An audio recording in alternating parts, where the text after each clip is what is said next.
Breaking news చూస్తున్నాం. తెలుగు పాఠ్య పుస్తకాల ముందు మాటలో తప్పులపై తెలంగాణ ప్రభుత్వం సీరియస్ అయింది.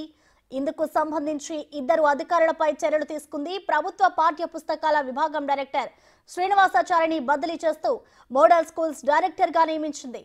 ఎస్సీఆర్టీ డైరెక్టర్ రాధారెడ్డిని బదిలీ చేసి సమగ్ర శిక్ష అసిస్టెంట్ స్టేట్ ప్రాజెక్ట్ డైరెక్టర్ గా నియమిస్తూ ఉత్తర్వులు జారీ చేసింది. వీరి స్థానంలో ఎస్సీఆర్టీ డైరెక్టర్ గా పాఠశాల విద్యా అదనపు డైరెక్టర్ రమేష్ ను, ప్రభుత్వ పాఠ్య పుస్తకాల విభాగం డైరెక్టర్ గా టీఆర్ఈఐఎస్ కార్యదర్శి రమణ కుమార్ కు బాధ్యతలను అప్పగించింది విద్యాశాఖ.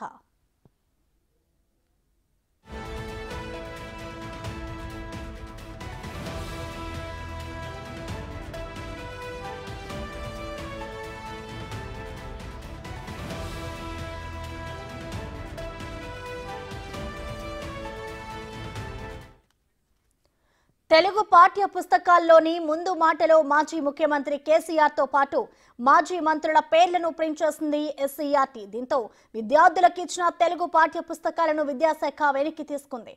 ముందు మాటను మార్చి తిరిగి విద్యార్థులకు అందించనుంది.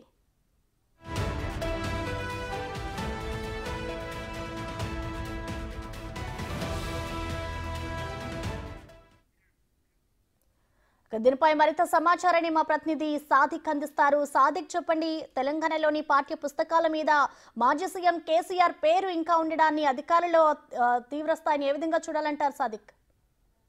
ఎస్ ప్రసన్న, విద్యాశాఖ నిర్లక్ష్య ధోరణికి పరాకాష్ఠకు చేరింది. గత ప్రభుత్వంలో పనిచేస్తున్నటువంటి విద్యాశాఖ నిర్వీర్యమైపోయడానికి ఇదొక మంచు తునకని చెప్పవచ్చు. ఎందుకంటే విద్యా సంవత్సరం ప్రారంభమైంది, కొత్త ప్రభుత్వం వచ్చినప్పటికీ పాత ప్రభుత్వం సంబంధించినటువంటి విధానాలే అవలంబిస్తున్నారు కొంతమంది విద్యాశాఖ ఉన్నతాధికారులు. దీనిపైన ప్రభుత్వం చాలా సీరియస్గా రియాక్ట్ అయింది. పాఠ్య పుస్తకాలు అదేవిధంగా పాఠశాల విద్యపైన పూర్తి స్థాయిలో ఫోకస్ పెట్టినటువంటి రేవంత్ రెడ్డి సర్కారు గత ప్రభుత్వంలో విద్యాశాఖనే కాకుండా విద్యాశాఖ పూర్తిగా నిర్వీర్యం చేసినటువంటి ఘనత కూడా కేసీఆర్ వహించాడు. అందులో ఆయనకు కొమ్ము కాసే విధంగా విద్యాశాఖ అధికారులు కూడా పనిచేసిన సందర్భం కనబడుతుంది. ఎందుకంటే ఎస్సీఆర్టీ సంబంధించిన డైరెక్టర్గా ఉన్నటువంటి రాధారెడ్డి ఏకంగా అంతేకాకుండా మనకు పాఠ్యపుస్తకాల సంబంధించినటువంటి ప్రెస్ సర్వీసెస్ డైరెక్టర్గా ఉన్నటువంటి శ్రీనివాచారి ఇద్దరు కూడా తీవ్రమైన అలసత్వాన్ని ప్రకటించడం వేశారు. అంతే నిర్లక్ష్యంగా వివరించడం జరిగింది. 1వ తరగతి నుంచి వెళ్ళి 10వ తరగతి వరకు ఉన్నటువంటి తెలుగు పాఠ్యపుస్తకంలో ముందు మాటలో ఉన్నటువంటి దాన్ని గత ప్రభుత్వానికి సంబంధించినటువంటి విధానాలనే మళ్ళీ దీన్ని కూడా రివీడ్ చేయడం జరిగింది. అందులో మాజీ ముఖ్యమంత్రి అని పేరు కాకుండా తొలి ముఖ్యమంత్రి అని పేరు పెట్టడం అంటే ఇది పూర్తి స్థాయిలో కూడా వారు కావాలనే పెట్టినటువంటి సందర్భం ఉంది. ఎందుకంటే ఎన్నికల తర్వాతనే ఇది తొలి ముఖ్యమంత్రి అని పేరు రావడం అన్నది మనకందరికీ తెలిసిందే. సో తొలి ముఖ్యమంత్రి అని పేరు పెట్టడం అంటే ఇది ఎన్నికల తర్వాతనే వచ్చింది కనుక కావాలనే ఈ అధికారులు అయితే దీని అలసత్వం వహించినట్టుగా బాధ్యత రహితంగా ప్రవర్తించినట్టుగా స్పష్టంగా అర్థమవుతుంది.